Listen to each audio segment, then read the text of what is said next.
Grab a pen and notepad, get ready to take some notes because we're going to cover all the nuts and bolts of planning a trip to Yellowstone, like where to stay and where to eat and the things there are to do, and give you some special tips along the way. Hey, we're Matt and Cheryl from We're in the Rockies, and the purpose of our channel is to help you have an amazing trip to the West. If you're watching this video, you're probably planning the dream trip of your lifetime to go to Yellowstone National Park. It's a big place. There's a lot of information out there. What we want to do in this video is give you the foundation so that you can travel to Yellowstone with confidence and have a great trip. We were both born and raised in Utah and spent our childhoods traveling to the amazing national parks around us.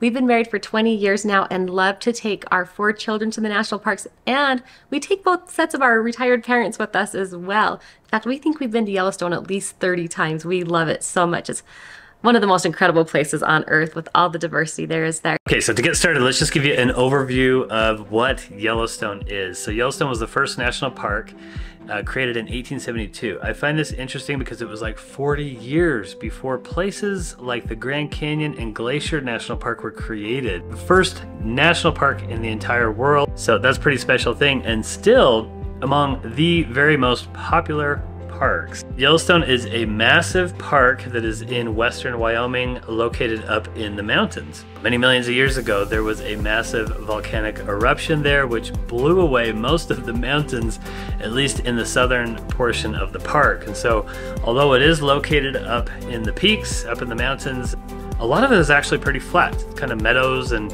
it doesn't always feel like you're in the Rockies because many of them were blown away by that volcano. So the leftover there is that it's still actually technically a volcano. And so what we have is a bunch of geysers and hot springs, waterfalls, beautiful meadow areas, a lot of lodgepole pines, and you still do get some mountain peaks, but beautiful lakes and just such an incredible variety of things to do at Yellowstone. That's what makes it so special.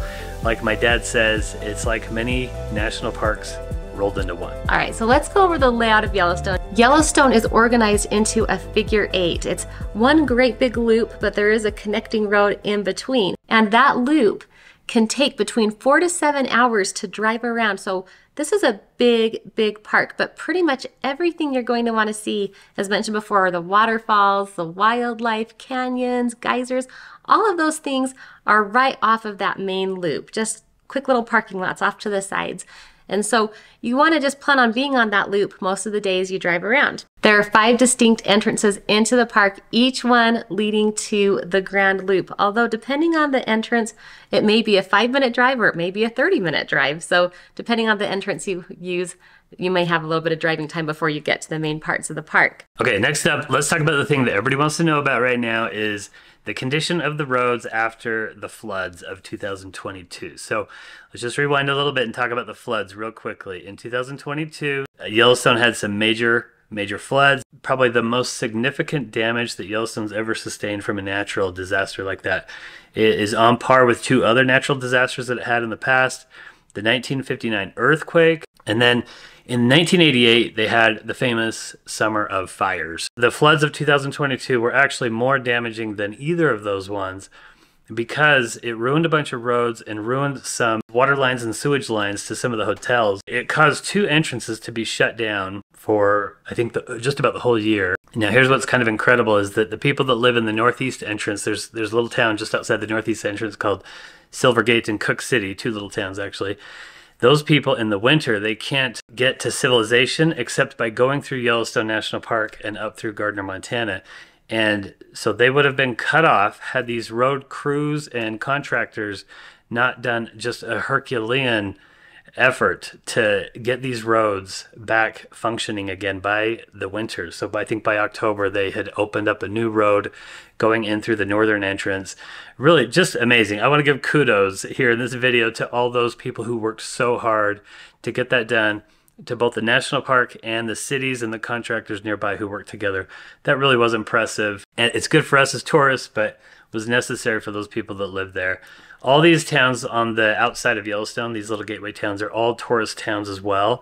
So their whole livelihood revolves around tourism to Yellowstone. They were all actually set up just to serve Yellowstone tourists. So that was amazing. And the bottom line for us and for you, if you're traveling in 2023 here or beyond, is that The roads are working again. They actually built a brand new road to go from the north entrance from Gardner, Montana to Mammoth. The road's actually not brand new. It's old. It was the original stagecoach road that they took from Gardner to Mammoth back in the day, and they had kind of used it as a service road for a while. So that's pretty cool that they turned, you know, that now we can drive that old historic road. Bottom line for you for this year is the roads are in good condition, and barring any other natural disasters, it should not be an issue at all. That, when Yellowstone flooded, it was one of those moments where, like, you remember where you were at when you saw it. We were actually in Europe and saw it while we were eating breakfast at our hotel, and it was just unbelievable. And it really makes me feel a little emotional to think about how that is ready to be traveled already. I bet you it might be their biggest tourist year ever because people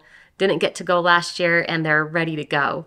So that's my prediction. We'll see. All right, so let's talk about the fun stuff now. Things to do in Yellowstone National Park. So we're going to cover quite a few different ideas for you here.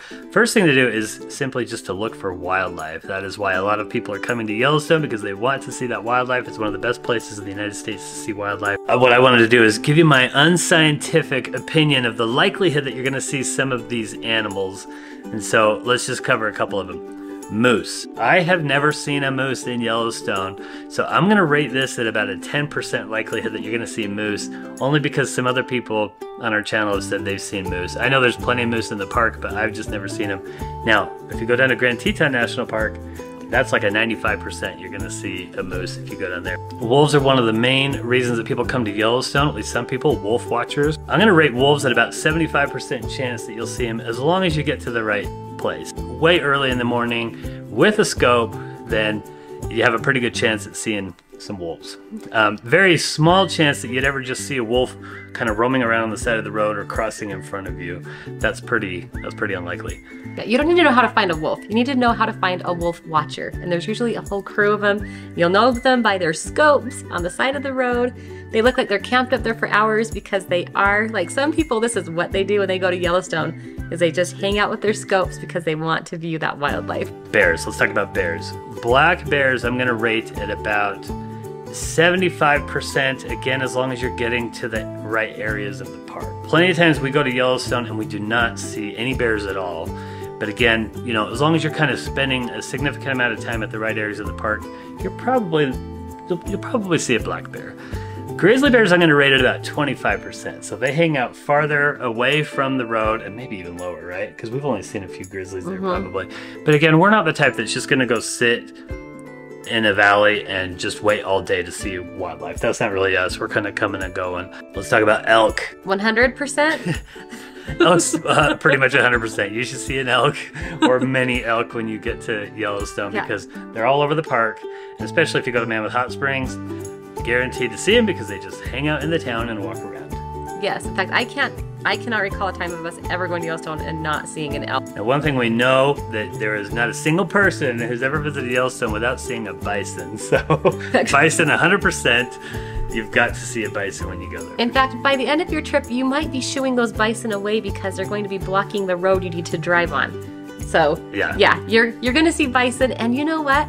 Every time I see a bison, I still think they're super cool. They're so big and unusual looking, and yeah, you're more likely to get in a bison jam than you are to see a grizzly bear, I'm sure. So anyway, there's some of the wildlife that you can see, and my very unscientific opinion as to the likelihood. Plus, you're going to see other animals like coyotes, beavers, swans, otters. Oh yeah, Yellowstone is just cool Pelicans, that way. Yeah. I mean, that's, you know, as an adult, I like seeing all the things, but as a child, I didn't care about all the natural formations. I just wanted to see animals, and I think that's a real draw for children. Okay, next up are geysers.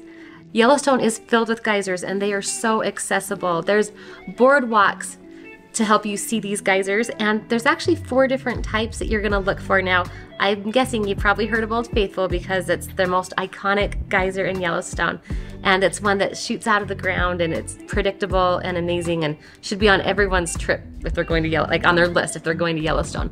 But there's also springs, and they're these big, beautiful pools of water with these cool colors in them, and they're super, super hot, and the ground around them is fragile, so that's why those boardwalks are there. They're because the ground is just unsteady, and so they build those boardwalks for accessibility and for safety for the visitors. So you've got geysers, springs, there's these mud pots that looks like the mud is like melted down and it's just like bubbling up. And then the last thing is you're actually gonna see heat coming out of the ground, steam, because there's fumaroles. And there's just a lot of hot gas escaping from the earth, and it's really quite an unusual sight to see all those things going around in the scenery around you. Okay, next up is waterfalls. There are a ton of very accessible waterfalls in Yellowstone, just roadside waterfalls. Literally just pull off to the side of the road in a parking lot and walk out to see a waterfall. And really a lot of very beautiful waterfalls. Now the two most famous waterfalls are Upper and Lower Yellowstone Falls. These are along the Yellowstone River. They go into the Grand Canyon of the Yellowstone, and they are just amazing. They're beautiful. You can walk, you can see them from a number of different angles. You can actually walk right down to the brink of the falls where they're going off the cliff, but you can see them from multiple different angles. The brink of the Upper Falls is my absolute favorite. You just would not believe the amount of water going over. It's so much, it's so loud, and it's really exciting. Like, that's another cool favorite site for kids. That's one that I loved as a kid too. One of my favorite ones is Gibbon Falls, just a roadside waterfall that kind of splays out and is really beautiful as it falls. But there's other towering ones like Tower Fall. Fairy Falls is very beautiful and tall. And so, gosh, that's just one of the very cool things about Yellowstone is the waterfalls, for sure. And so I would just say, too, that Yellowstone is one of the most visually active places that you'll visit. Like, it's cool because you're driving down the road, you're gonna see a bison crossing the road, and then you see steam coming up over here, you see a waterfall there, you see a geyser shooting off there. And so it's just an active place. That's really makes it incredibly unique among scenic destinations. Okay, but moving on, I want to talk about Yellowstone Lake. Oh my goodness, Yellowstone Lake is so big. I have my numbers here. I'm going to look at my computer for a second. Yellowstone Lake is 20 miles long, 14 miles wide, and at the deepest spot is 390 feet deep. This is a massive lake.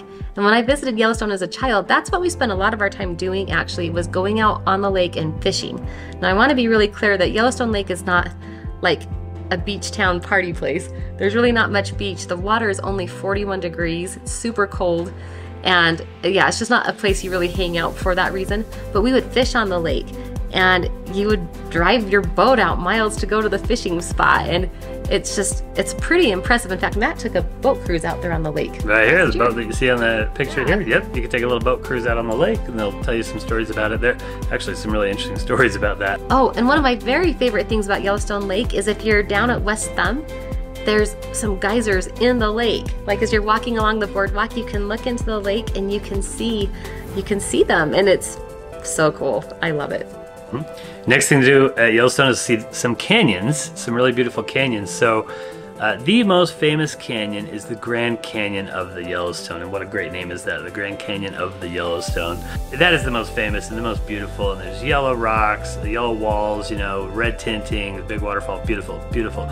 But there are some other canyons, like the Golden Gate Canyon up near Mammoth is a really beautiful one. I saw a painting for that in Cody, Wyoming a few years back, and that's a nice little one to drive through. Firehole Canyon's a nice little just roadside drive. Pelican Valley is actually the canyon that you go through as you're entering Yellowstone from Cody, Wyoming, and that's actually the most scenic entry into the park is Pelican Valley. That's a beautiful one. That Buffalo Bill Highway is what it's called throughout Yellowstone. Again, some parks, like the Black Canyon of the Gunnison, is one canyon, right? Yellowstone's got like a bunch of canyons, so crazy. Yeah, it's like Yellowstone hoards all the best stuff. Yeah. There's a lot of cool things there. Okay, next thing there is to see in Yellowstone are the valleys. So Lamar Valley is on the northern part, northeast, and it's just a road. It's a road that drives out for a while, and then you just turn around and drive back. And so along the road, you will probably see wolf watchers with their scopes, and hopefully you'll see some other wildlife like bison, bears, things like that. But it's kind of a crapshoot. You may go out there and you may see a lot of animals, or you may go out there and see nothing. But yeah, Lamar Valley is very famous, very scenic, and very beautiful, and very exciting. Now, if that's not your pace of like really getting into the wildlife, you can still see a lot of really great wildlife in a couple of other valleys that are less out of your way. In fact, Hayden Valley is right on the lower loop, so you're gonna be driving past it anyway. But Hayden Valley has, like Matt talked about, elk everywhere, bison everywhere. We've seen bear on Hayden Valley, and we've seen lots of birds and deer, and yeah, Hayden Valley is it's a great one that you're naturally going to be seeing. And then another one is Madison Valley, which is from the west entrance of Yellowstone onto the loop. Right? This is kind of this is kind of an underrated one. And grazing areas for the bison and the elk. We usually see elk, bison. We saw some coyotes once. Anyway, that's a pretty. And it's just pretty picturesque. You see people fly fishing in the river. Nobody ever talks about it, but no. We always have great experiences there. So. Very good. Another thing I wanted to bring up was just the rivers. So while you're walking around the geysers, it might be a beautiful river, flowing through. While you're driving, a lot of times you're driving alongside the rivers, it's easy to just pull off to the side of the road and have a picnic alongside a river. And a lot of times we've seen wildlife. Okay, now let's talk about some activities here. So we've got the boat ride on the screen here. Again, that's one thing that you could do there at Lake Yellowstone is do a boat tour or rent a boat to go out there and go fishing. Okay, so that's something you can do. One thing we've really enjoyed as of late is biking in Yellowstone. While a lot of people don't really think of Yellowstone as a biking park, there are plenty of nice little day trails that you can do. And I want to say that we're not bikers. Right. We're like, I ride a beach cruiser. Like, this is not, like, we don't have spandex. No, we're not that type of a biker. We're like vacation bikers. But yes, exactly. But it's surprisingly a nice park. Now in the spring it actually opens up for like 2 weeks where it is strictly a biking only park. So if you're a hardcore biker, that's something you might want to look into. But aside from that, there are little trails. A lot of them are shared trails. So it's like a hiking trail and a biking trail. So this last year I went out to Lone Star Geyser, which is 2.5 miles each way. So a 5-mile round trip. I didn't really want to hike that far, not opposed to it, but I didn't really want to do it because it had a biking trail. And I was like, I'm going to go take my bike and save some time. And it was awesome. It was really cool. Went out there, saw the geyser erupt. It was really beautiful. Rode my bike back. The whole way was paved. I also biked to Natural Bridge last year.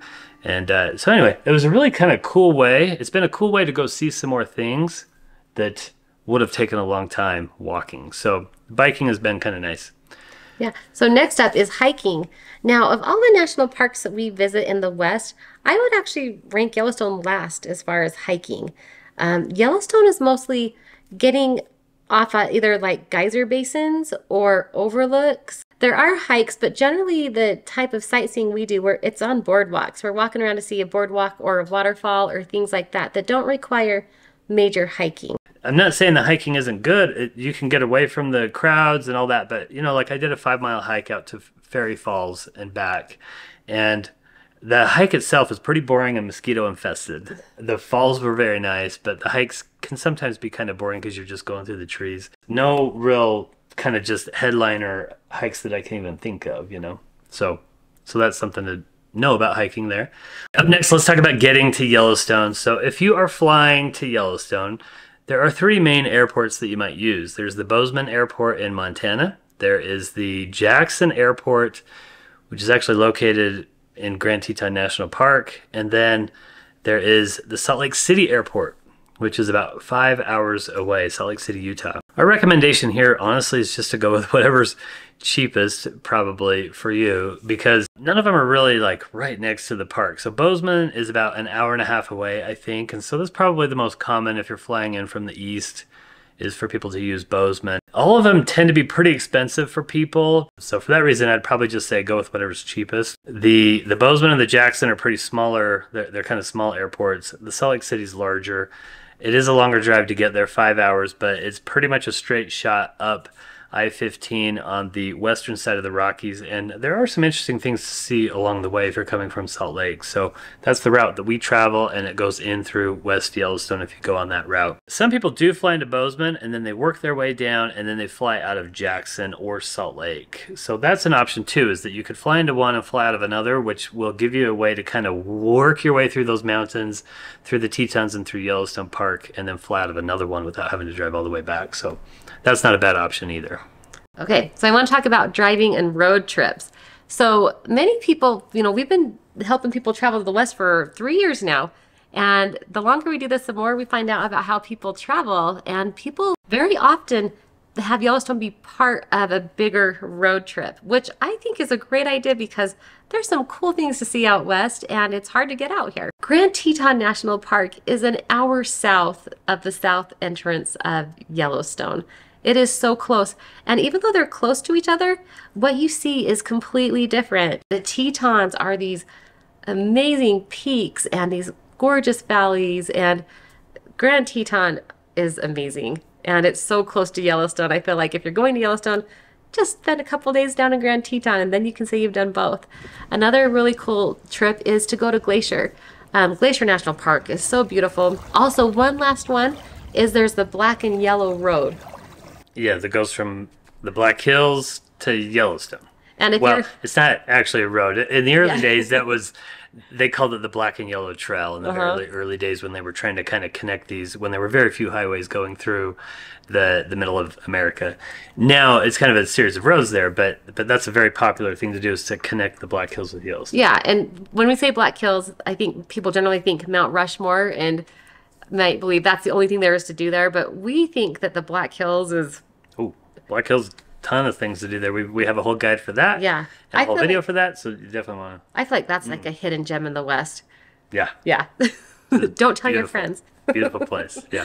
We're all standing here in this picture in front of the entry sign. We have a long tradition. A lot of people have a long tradition of taking these pictures at the entrance signs. One of our customers, they have a tradition of taking a sad photo at the leaving sign when they're leaving the park, because they're all sad they're leaving the national park. I thought that was really cool. But let's talk about the entrances to Yellowstone, because this is one of the very big questions that people have, is which entrance should I use to get into Yellowstone National Park? There are 5 of them, and so we're going to talk about each of them with some of the pros and cons there. The west entrance is the most commonly used entrance, but that's because it's the easiest to get to from Salt Lake. Even Bozeman, you can get to that one pretty easily. So the west entrance has the most maybe touristy feel to it. Now, I don't think it's a touristy as much as like even Jackson is touristy. Yes. And there's only about 1,200 people that live there. It's not a terribly touristy town, I don't think, but there's also not maybe a ton of charm with West Yellowstone. They do have some activities like the Playmill Theater, which we highly, highly recommend. That was a wonderful play that we went to last year. Like very professional and very fun at the same time.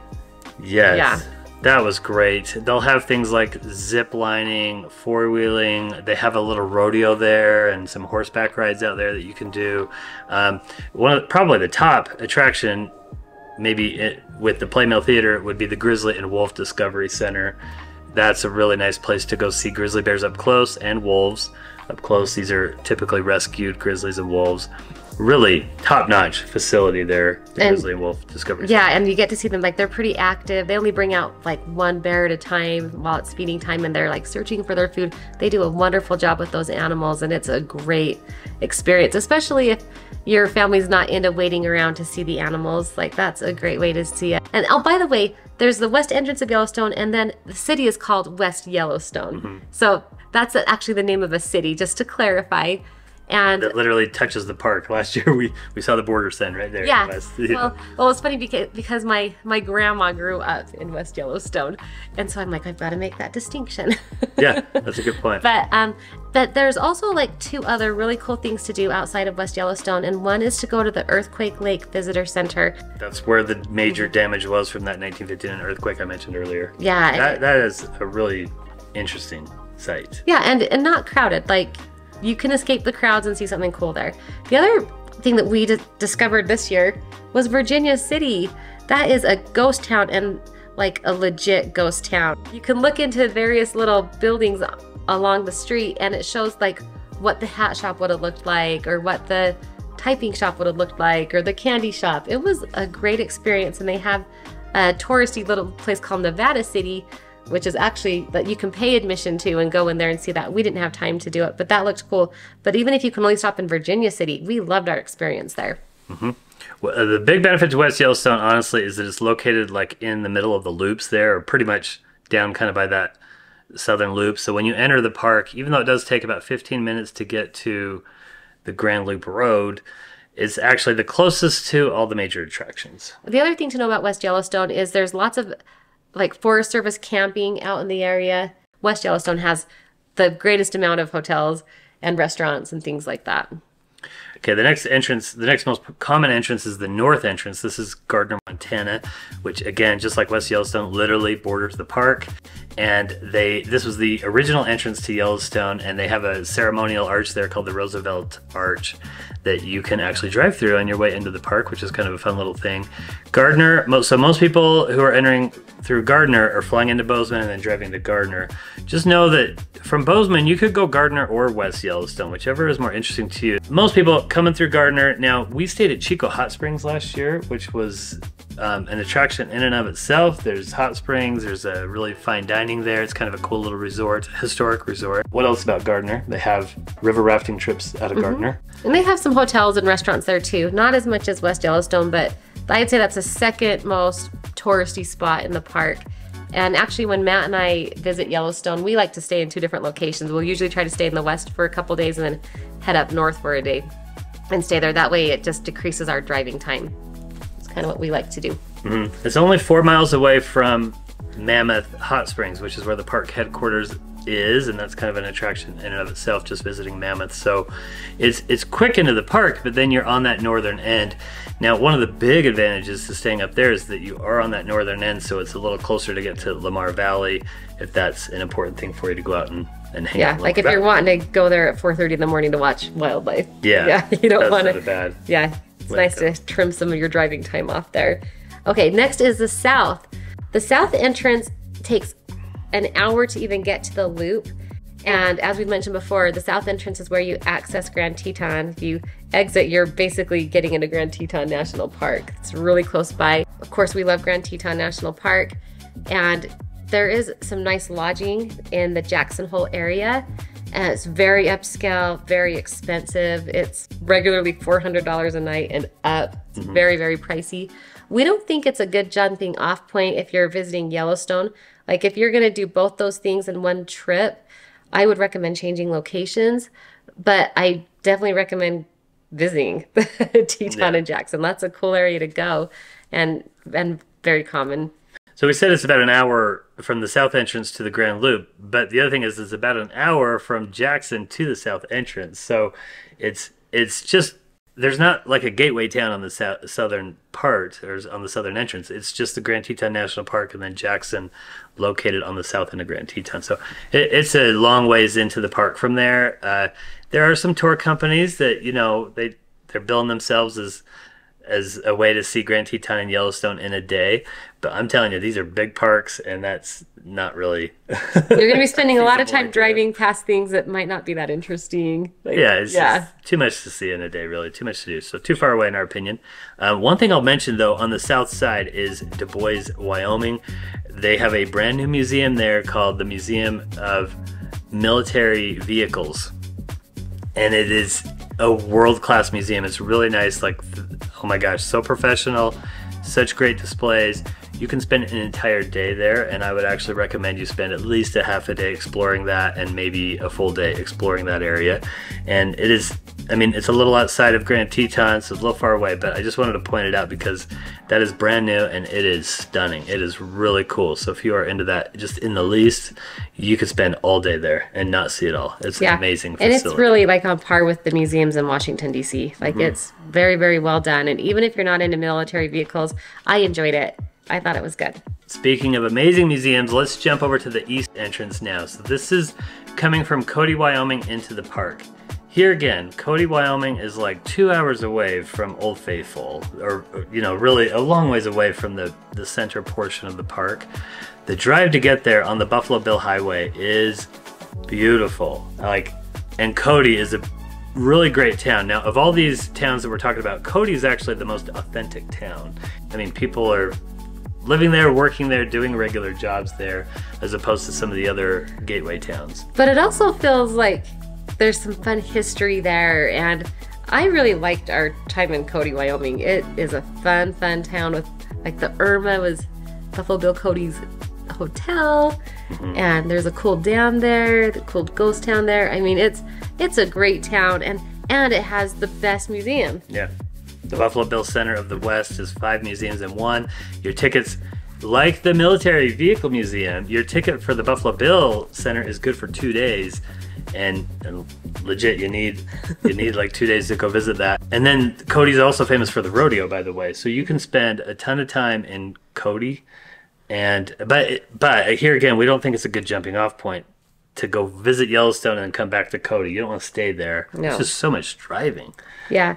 But if you can visit it on the way in, particularly like if you're coming from Mount Rushmore, great place. Mm-hmm. Oh, by the way, Buffalo Bill Cody set up the town, named it after himself, and he did it because he knew Yellowstone was going to be an attraction. It had just been set aside as a national park, and so he was like, I want to get in on that action. So that's how the town got set up. Okay, our last one is the northeast entrance, and that is with Cook City and Silverton, right? Silvergate, Montana. These are actually technically Montana. They're just right across the border. Yes, and that was a pretty charming little town. It's very small, a few places to stay, like a couple places to eat, but it's right on the hills of the Beartooth Highway, so a really cool drive coming into town.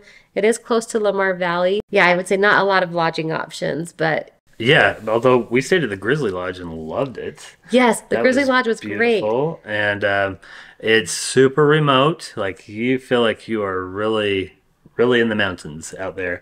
And so, but it's a bad jumping off point to see the whole park from, but it's a great place to go see if you want to get up early and go to Lamar Valley to see some wolves or something like that. That's pretty nice. And that's what we did. Also, the drive in, like she said, on the Beartooth Highway was just, wow, stunning. So, okay, so finally, our recommendation here really is to stay in different places, if possible. Okay, West Yellowstone is the best place to visit the entire park from if you're staying outside of the park. So I would stay there if you only want to stay in one location, but nicer to move to at least 2 locations to see the whole park. Yes. Let's talk about park fees and reservations. So Yellowstone's cheap to go to. In general, $35 for a carload of people for a week. What a bargain. There's also even some other discount passes for 4th graders get in free. There's a Golden Age pass. Yep. Yeah, our parents love their Golden Age pass. Mm-hmm. For people that are disabled, veterans, they have some special deals for them. So look at those before you leave, and you can even get your pass before you go. It might save you some time. Oh, and no reservations needed. Woohoo! I think that's such a relief with so many of our national parks going over to reservation systems. Yellowstone's so big, it hasn't had to implement that. So sigh of relief. Also, just keep in mind the park is open 24 hours a day, so you can enter at any time. If you get to the entry gate here before a ranger is there, you can actually just drive in. It's fine, but you'll just need to pay your fee later if you haven't already. So next up, let's talk about getting around. The most important thing for you to know is that you will need a car, unless you're going on a tour or something. Yellowstone does not have a good shuttle system. It's just big. You need your car to get around. So just plan on that. The speed limit is 45 miles per hour. Sometimes you feel like you should be able to drive faster than that, but that's the max and should be obeyed. There's a lot of international tourists there that may not be familiar with the roads, and of course, so much wildlife. Keep an eye out for the wildlife for sure, so be respectful there. One of the things you'll run into is bison jams. Now, this guy's not in the middle of the road, but he very well could be, and so you'll run into that where there's just bison walking across the road if you're there. There's usually construction going on in Yellowstone with over 150 miles of roads.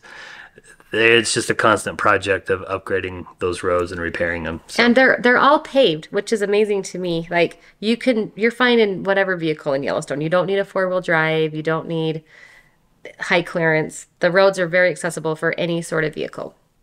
There are kind of like main stops along that big figure 8. So like 4 main stops on the top loop and 6 on the lower. It's about a half hour in between each stop.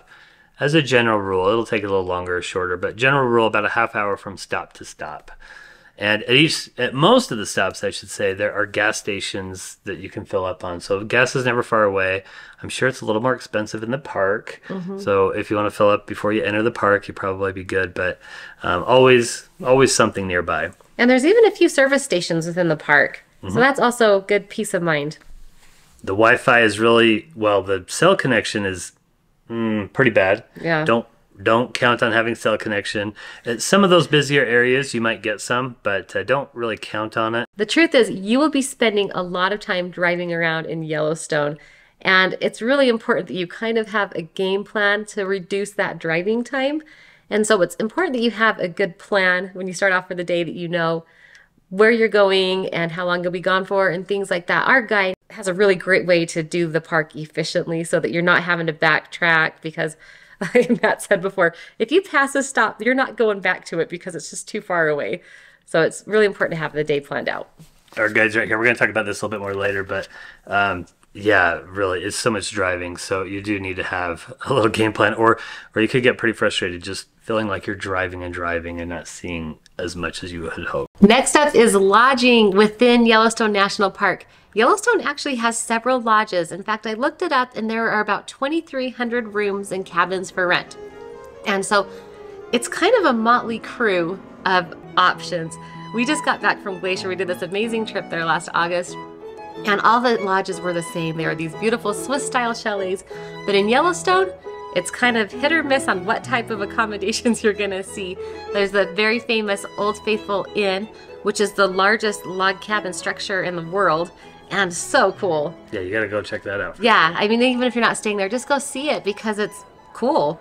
Yeah, they do daily tours there, by the way, free tours. So I did one last year, and yeah, you gotta go check out the Old Faithful Inn. And they have some fancier ones like Lake Village, right? The Lake Hotel and Mammoth Hot Springs Hotel. Those are kind of nicer upper end, you know.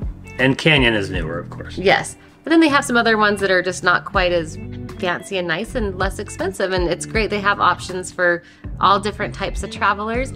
If you stay at lodging within the park, you're paying a premium for the location, which is pretty big because it will save you driving time, which is a big deal, and you're getting to see some just be surrounded in a pretty area, which is also nice.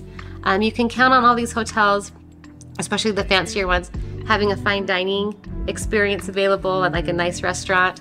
There's grills at all of these areas. There's usually a lounge. There's usually a coffee shop.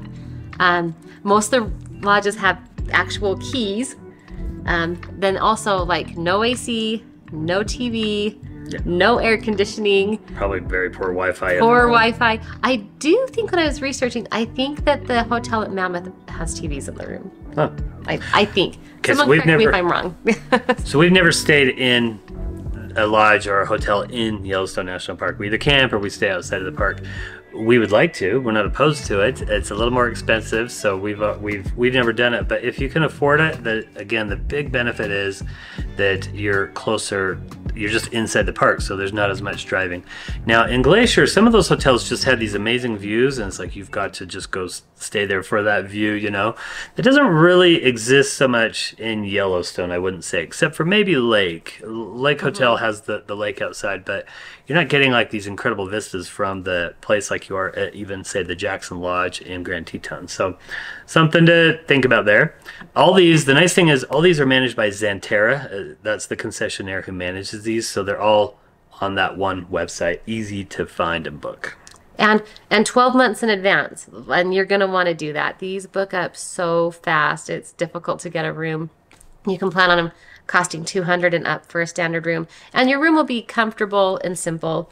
Okay, up next, let's talk about camping in Yellowstone. So you can see here this picture I took last year when I camped in Yellowstone. Bison coming to visit me in the campground. That was pretty cool.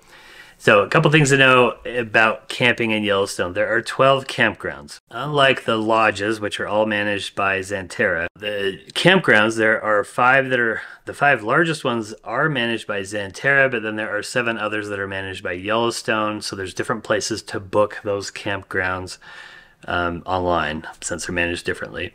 Couple of just basic concepts about camping in Yellowstone. The campgrounds are typically smaller than you would find, say, in the Forest Service outside.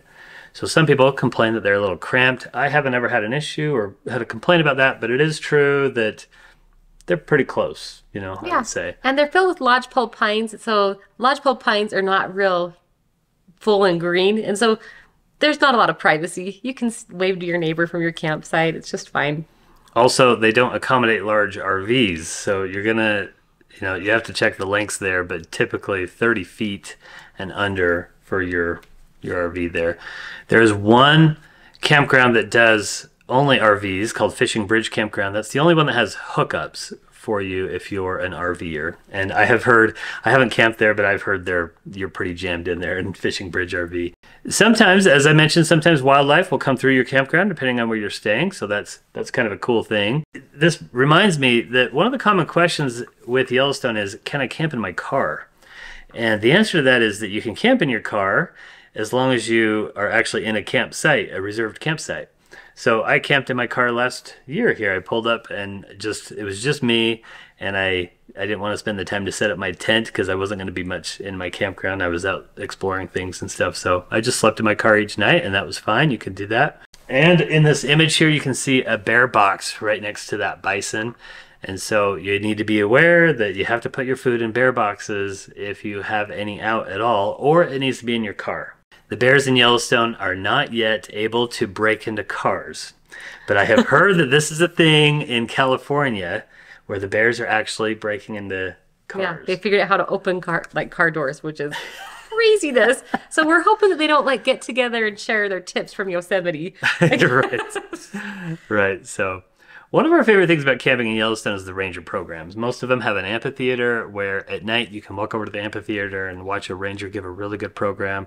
And you can do that even if you're not camping in the campground. You can just go by and watch one of those. But it is really nice to do that while you're camping. And the crisp mountain air in the morning is the best. It's so nice. Like just to smell the pine trees and hear the birds. And we love camping in Yellowstone. Like I can't wait to go back. Check out our blog post because we give a lot of the details. We're not mentioning this video because they're kind of boring, but they'll be helpful for you planning your trip. So check out our website, we'reintherockies.com, if you are wanting to get more into the nitty gritty. Okay, now next up, let's talk about food in Yellowstone. So you can see this lovely picture here of my burger and fries last year. This is at the Geyser Grill near Old Faithful is where I got this.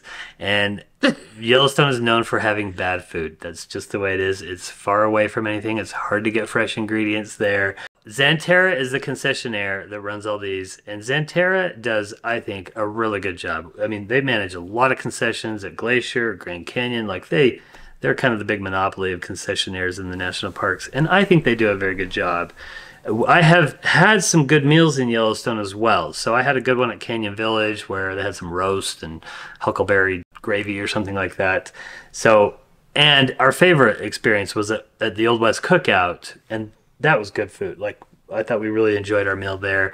That was really good. And we ate at the Roosevelt Dining Room, which was also good. That was good. The Roosevelt Lodge was very good. I think you need to just steer clear of the grills. Like, maybe the grill. Like this is what you get at the grill, and I got some bad nachos at another grill. I will say though that the Roosevelt Lodge was a little bit nicer. The Old West experience was nicer. We have not done some of the fine dining like at Old Faithful. You can have fine dining same way at Lake Hotel, and maybe Xanterra has reserved all their good food for the fine dining. That's possible. I want to do that someday. I want to try that someday. Every time we go to Yellowstone, we try to do something new. So we will definitely be trying more and more.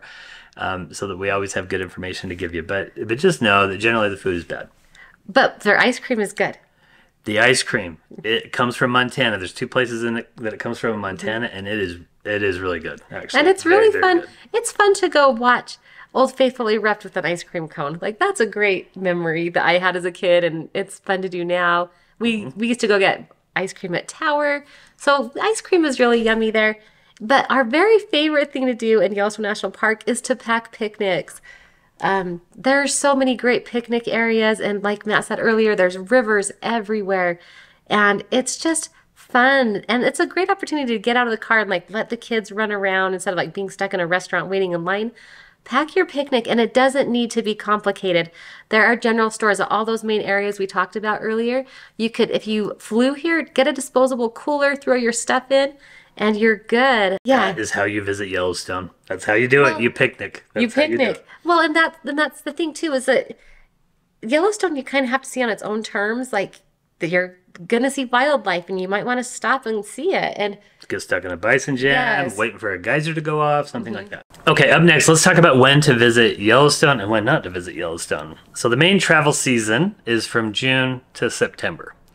That is when the bulk of the 4 million plus visitors per year visit Yellowstone is during that time. The daytime temperatures during that time are in the 80s, and it is really beautiful. So like you can't go wrong really visiting during that time. It's just a little more crowded, of course, during like June, July, and August when school's out. It's going to be a lot more crowded. September, it used to fade off a lot in September, but all the retired people, all you baby boomers, are visiting in September now, and so it's not quite as uncrowded as it used to be. I think one thing that's really nice about visiting during the normal travel season is that some of those extra activities are open. Like you can go see a play, you can do river rafting excursions.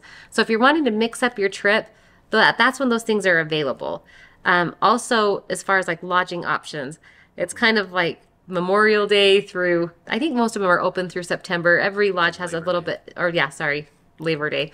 Every park or every lodge kind of has its own schedule, but that's just a general rule of thumb is that's when they're all open. Okay, it's important to realize that the park is actually closed in November and March for most of those months. November and March it's closed. So it closes in November because they're letting the snowfall come onto the roads, and then they pack it down and they turn it into a snowmobile park or a snow coach park for the winter.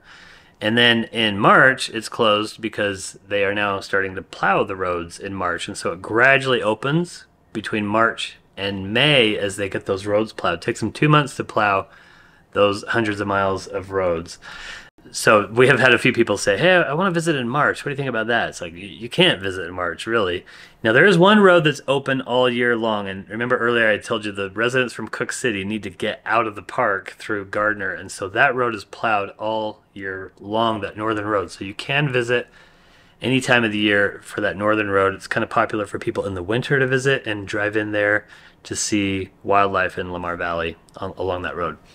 Also, it is open in the winter as a snowmobile park, as I mentioned. So December to February, it's a winter park.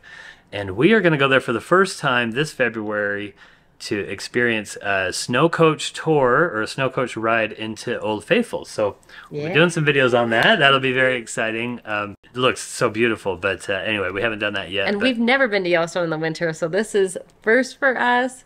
Yeah. We are excited. Yeah. Yeah. Okay, so bumper seasons, I mean, if you're really wanting to avoid crowds, you can go in May and October, but there is a risk, and that risk is snow. And when like the snow happens, that first snow of the year, or like a late snow in the spring, it closes the park down. They don't just get an inch of snow. They get a lot of snow. And we've had several neighbors that have gone in May and had to dig their way out and come home because Yellowstone closed on them. So just know if you are coming over in those months, it's a gamble. All right, up next is how long to visit the park. So it's another very common question. There's so many things to do there. People are wondering, how many days do you need to allot to visit Yellowstone? Now, as I mentioned, I've been visiting Yellowstone for over 30 years, and we are still doing new things every time we go. There's so much to see there. I try to make a point to do new things every single time we go, and we're not actually even close to doing everything yet. There's still so much more to do.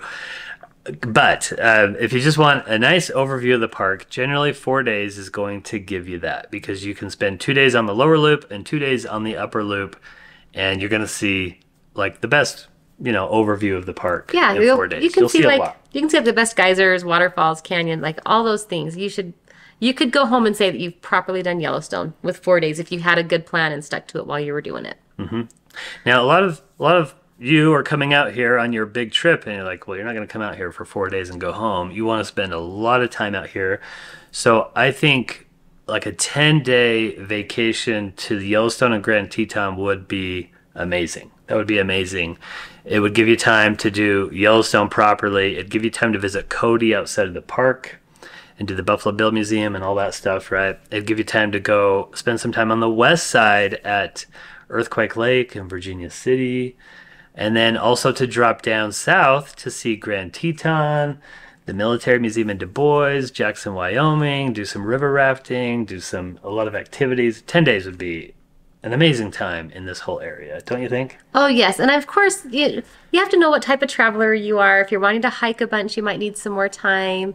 I mean, or if you like to go at a slower pace and have some time to relax, I mean, all those are variables. We're just saying, like, if you stuck to a pretty, not like a rigid, exhausting schedule, but a pretty tight one, 4 days you could see the best of. And we are both believers too that, like, we think it's better to see a couple of parks and the best parts of them than spend a lot of time in one park and then not go to a different one.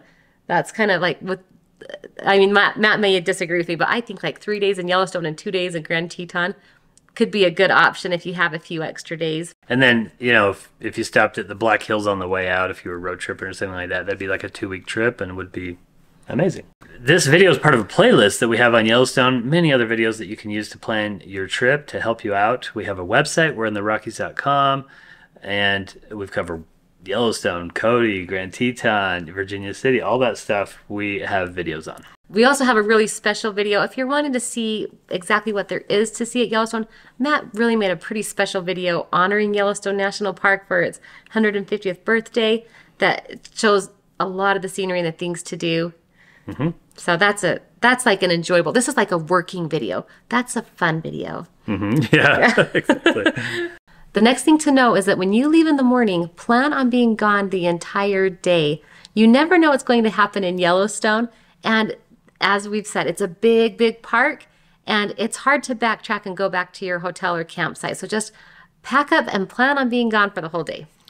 As we mentioned earlier, you kind of need to see Yellowstone on Yellowstone's terms. You have to be flexible because you could get in bison jams, you know, you could be waiting for geysers, you could be, any number of things could kind of throw off that schedule. So you do need to have a patient mindset and attitude that you're going to go with the flow. But you also need to have a plan. You've got to know the best sites and what you want to see while you're there. Yellowstone is so big and there's so much to do that as you drive around on that Grand Loop Road, you'll see signs all over the place pointing to a waterfall or a road or whatever attraction it might be. And you're not really sure if that's something that you should stop at or not. And if you drive by it, you're probably not going to encounter that again that day. There are definitely A-list and B-list attractions, and you don't want to go to Yellowstone and miss an A-list attraction.